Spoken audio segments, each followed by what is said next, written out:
Now I know, I'm very late to talk about the Golden State Warriors, but honestly, I'd rather be late than not show up at all. After all, this is one of the most narrative-driven teams coming into the season and definitely leaving the season. So there's a lot of things I would like to share about, talking about this team.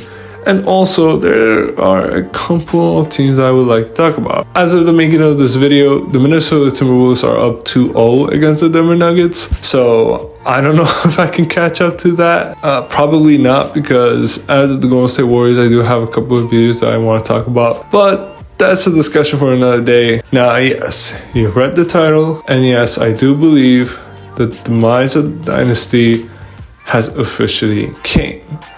Now, this narrative hasn't been something new.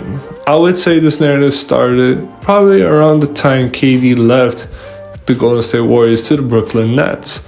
Because, well, the logic is, Klay's hurt. He'll never be the same. Klay's gonna age.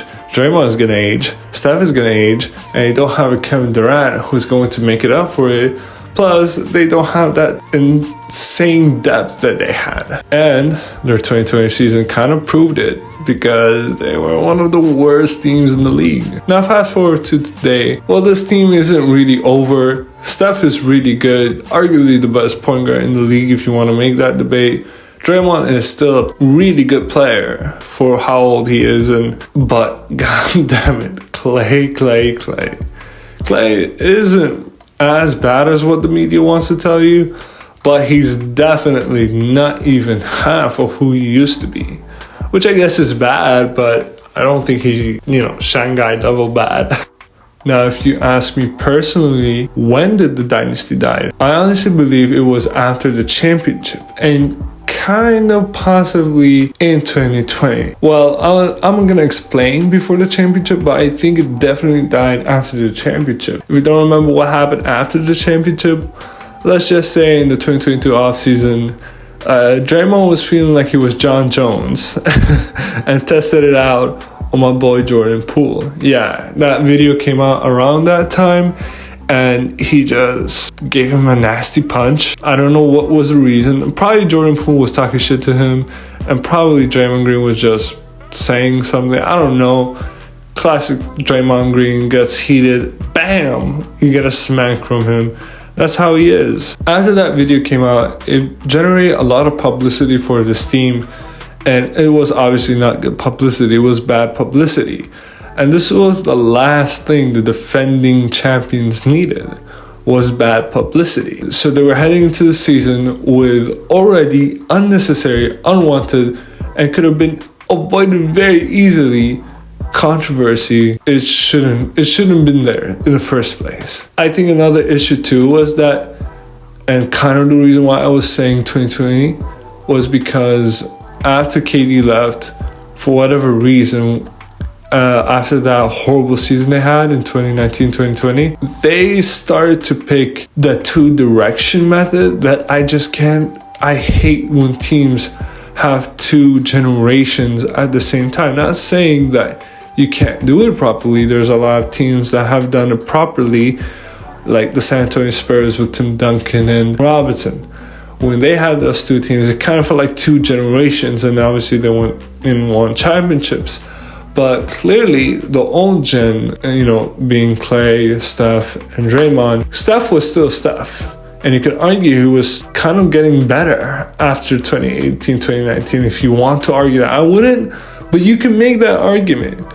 But Draymond and Klay, as good as they were in 2022 and 2023, Klay kinda, they were just getting old, and they were not the people who they were used to be. It only makes sense if you get Steph more help, because the big three isn't really big threeing, you know what I'm saying? And since they were dedicated to having this direction of, we have the old big three, plus, we have Looney, who's not really old, but at the same time not really young. He fit more into the old crew. And then you have Andre Iguodala, you had Wiggins, you had this old guys that honestly most of them were the important pieces. Then you look at the other side and you're like, they have Moses Moody, okay. They have Kuminga, okay. They have Wiseman, okay.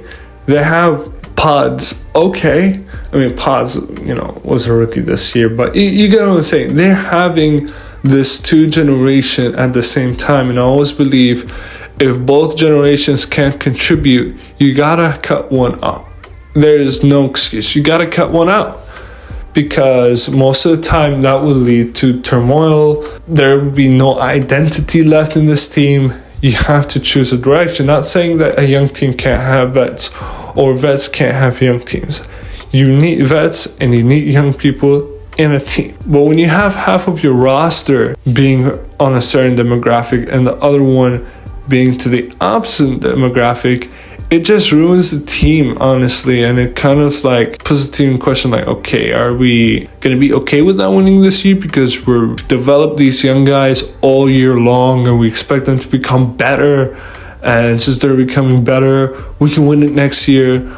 Or are we going to trade the young guys because we saw how good the old guys are, and with the old guys, we can get good assets?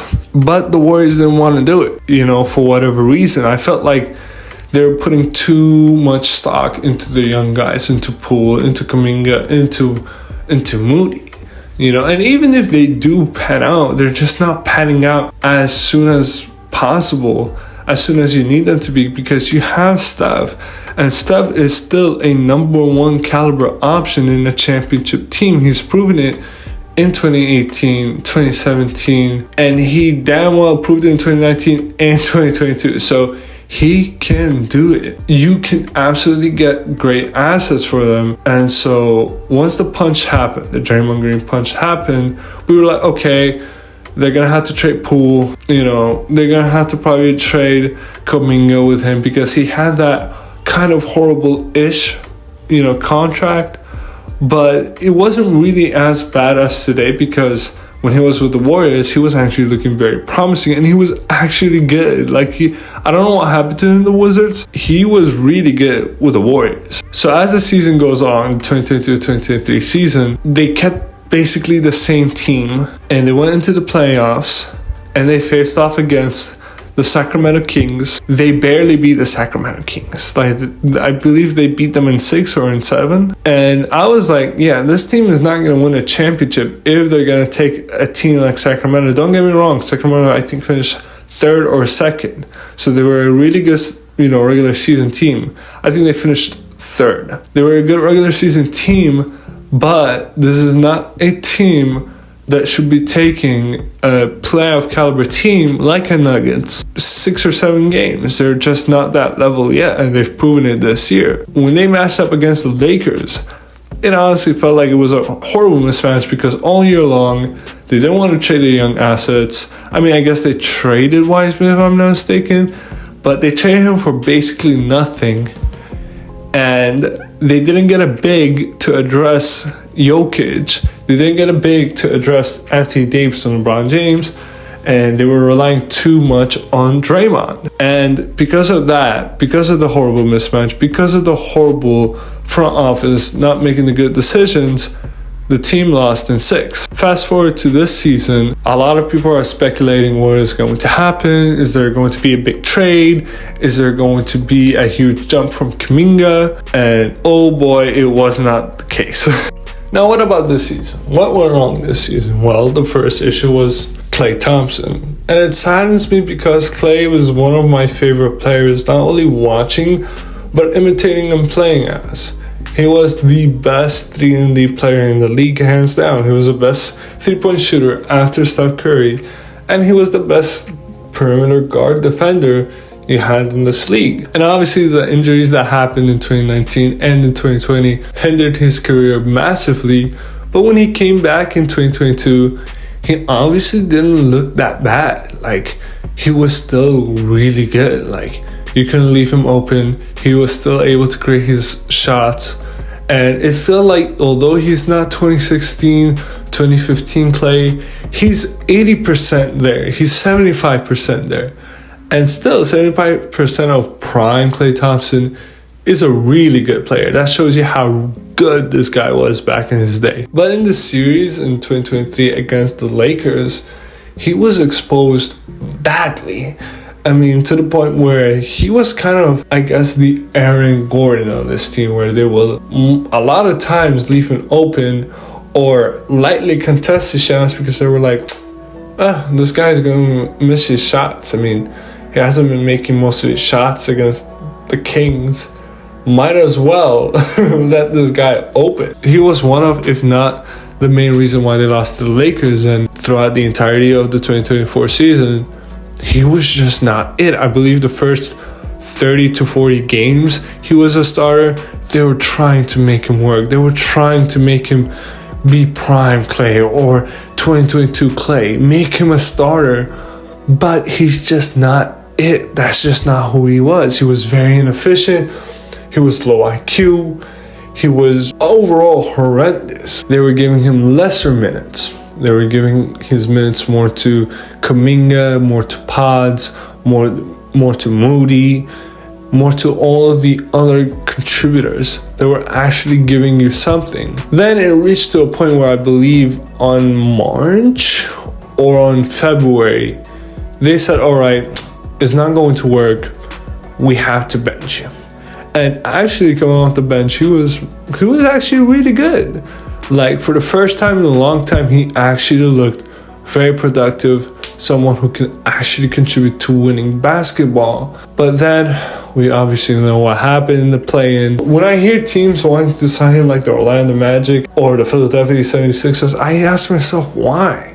This is a guy who throughout the entirety of the season doesn't shoot as good as before, doesn't have good shot selection, doesn't have a good layup package, doesn't have good shot creation ability. He's not that good overall. And at most, I believe coming to the season, he was still a star caliber player, because I was like, okay, maybe the Lakers was just a bad matchup for him. The overall matchup against the Warriors and the Lakers was bad. So I was saying, okay, give Klay a pass. Maybe that was just a bad matchup. But no, it isn't a bad matchup. It's just who he is. And we have to accept the fact as the NBA community that Klay is no longer a star. He's just a role player. If he wants to win this offseason, he cannot take lucrative contracts anymore. He has to take the Russell Westbrook treatment, take near minimum contracts, and be a role player to a championship team. Maybe he can play this Kentavious Caldwell-Pope role. Maybe he can play this Kyle Anderson role. Maybe he can play this Derrick Jones role where, okay, he's definitely not going to be studied a lot, not going to be prepared for a lot, but at any night, he could have his night. You know, that's who Klay is.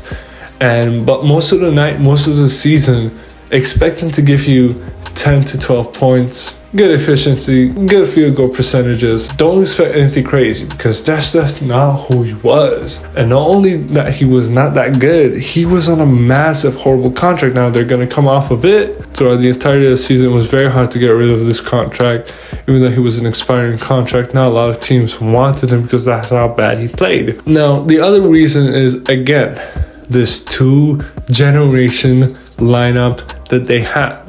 It just didn't make any sense. Why do you want to have, I don't know, like Steve Kerr, when he was running lineups this season, one of the reasons why he was getting a lot of criticism and hate was because he was having horrible lineups. He was preferring the old guys and was taking away the minutes from the young guys. Now, as the season went by, he was forced to bench Klay. He was forced to minimize the minutes of Chris Paul. He was forced to play, what's their big man's name? Davis, I think his name. They had to play Davis more minutes. They had to play Kuminga more minutes. They had to play Pods more minutes and eventually make him the starter. But still, these guys, they're not really there to win another championship with. Like, if your second best player is Jonathan Kuminga, you're not going to win a championship. He's a really good player, don't get me wrong, and you can get a really good guy with him. If you can package the right package, you can get a good player on him. But the question was just, who are they going to get? Because all year long and past seasons ago, they had good opportunities in getting second options like a Pascal Siakam or like a Karl Anthony Towns, but they just were hesitating and they were not comfortable with it, and they were like, well, we believe this young core, Kuminga, Moses, and whoever that was supposed to be, Wiseman is going to be, but it blew it up in their face, and now they're going to have to suffer the consequences where either they have to accept the fact that the big three are not the big three, contending with a core that's old and not as good, or they're going to have to sell out. And they have to make this tough decision this offseason. It's very hard, but that's your job as a GM. You have to choose a direction. The last reason why I felt like this team personally wasn't reaching the levels that it was supposed to was because of Steve Kerr. Now, don't get me wrong, Steve Kerr is still an amazing coach, but my God, was he just having horrible lineups to the point where he looked like Darvin Ham. I mean, it took him so long to bench Klay. I don't know why he was giving a lot of minutes to Chris Paul. Overall, like, if you look at the minute logs, if you look at the planned schemes, it just didn't make any sense sometimes what he was doing. Now, I'll say this. I haven't been watching too many Warriors games in the past couple of seasons. So I don't know their schemes that well. And I don't know what they do a lot of time. But I know goddamn well that every game that I've watched, it felt like Steph Curry had to do hero ball. And that there was nothing really going on, because even if they try to do something, Wiggins suck. He can't get a bucket. Chris Paul's too old. He kicks it out to Klay Thompson. Bob the Builder's here, not Klay Thompson. So now it comes to the point where it's like, just carry the ball. And you can say, you can't blame Steve Kerr a lot.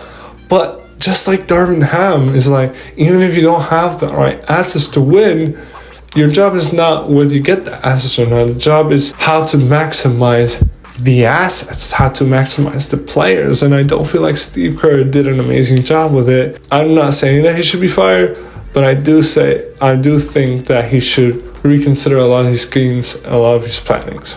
Now, can this dynasty still be alive? Of course, as long as you have someone who is at the same caliber as Steph Curry, you can always win a championship at any season. But the question becomes, how do they do it?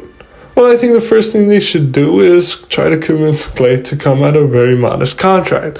And particularly, try to come in a Russell Westbrook type of contract where you sign a 2-year contract that's worth $6 to $7 million. You tell them, hey, listen, first year, you take a very big pay cut. And then next year, if you want to opt out, opt out. If you don't want to opt out and you want to take another pay cut, thank you. Up to you, but please just take next season a pay cut because we're going to need it. If you can convince Klay Thompson to come in such pay cut, then that will take a lot of pressure away from him. And who knows, he might revitalize his career if he brings back his confidence. That might be the only thing he's missing. And if he's not playing that good, guess what? He's in a minimum contract, so who really cares? If you don't give him too many minutes, you're like, you're not going to pay too much, so who cares? Second thing is that you need to get rid of horrible contracts. What I mean is Wiggins and Chris Paul need to be gone. Now, it's very hard to get these guys off of your contract because I believe Chris Paul would have 1 year left and Wiggins would have 2 years left.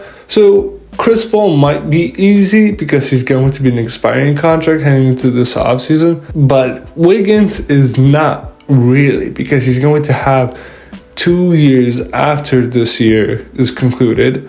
So it might be a little bit tricky, but at the same time, he's still a protected player. You can't really say the same thing with Chris Paul. I know he was horrible, but like Klay, honestly, he's still productive. Chris Paul, not really. Now there are rumors going around that they might come in agreement with Chris Paul and buy him out and get him into sign him into a smaller contract. If that's the case, that's amazing. Honestly, the easier thing would just be trading him. And I think you should trade him and one of the younger guys for someone or some, other assets. Doesn't have to be a particular person. It could be multiple people, multiple players that you can trade for that could be contributors that can actually give you, more versatility to the team, or just make the team better overall, because Wiggins is not a secondary option anymore. They tried to roll with him. They couldn't. They tried to make him a third option. It didn't really work. He's just not there yet. Steve Kerr has to fix his rotations. That I do trust in the most, because again, I do believe he's an amazing coach. But if he continues giving favoritism against the young guys and giving their minutes more to the older guys, or just experimenting way too much when he should just do the obvious thing, then that will be an issue. Honestly, even if, let's say, they have the perfect offseason, right? They trade Chris Paul, they trade Wiggins, they're back to championship status, right?